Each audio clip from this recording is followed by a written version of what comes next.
আমি বলে আসো, welcome welcome to my dinner, আসো বসো। বসলেই তো আমি ওর ডিএনএ, চিন্তার ডিএনএ চেঞ্জ করে দেওয়ার সুযোগ পাবো। চিল্লায় বলো ঠিক কি না? আসতে হবে আমার কাছে।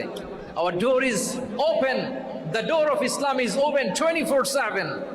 সব সময় আমাদের ইসলামের দরজা আমার অমুসলিম ভাইদের জন্য খোলা আছে না নাই? এই হাদিস থেকে দুইটা শিক্ষা। এক নম্বর শিক্ষা, প্রতিবেশী মুসলিম হোক অমুসলিম হোক, যান।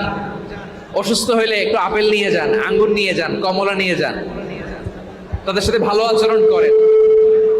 ইসলামের বিউটি দেখে, সৌন্দর্য দেখে অবাক হবে, নসিব ভালো হলে কোনোদিন কালিমা পড়ে মুসলমান হয়ে যাবে। ঠিক কিনা বলেন? তাহলে অমুসলিমের সাথে ভালো সম্পর্ক। বিশ্বনবী ইহুদির বাড়িতে গেলেন, ইহুদির বাড়ি, আর আমার মুসলমান ভাই আমার কাফের বলে, এরকম আছে না নাই? মুসলিম মুসলিমরা দেখতে পারে না, সহ্য করতে পারে। বিশ্বনবী সাল্লাল্লাহু আলাইহি ওয়াসাল্লাম ইহুদির বাড়িতে গেলেন। এটা একটা শিক্ষা। এই হাদিস থেকে আমাদের শিক্ষা হলো, আমার প্রতিবেশী যেই ধর্মের হোক আমি সম্পর্ক রাখবো। অসুস্থ হলে যাব, কি বলেন ভাইরা? যাবেন না? যাবেন না আপনারা? আচ্ছা, 2 নম্বর শিক্ষা হলো, বিশ্বনবী সাল্লাল্লাহু আলাইহি ওয়াসাল্লামের খাদেম ছিল ইহুদি।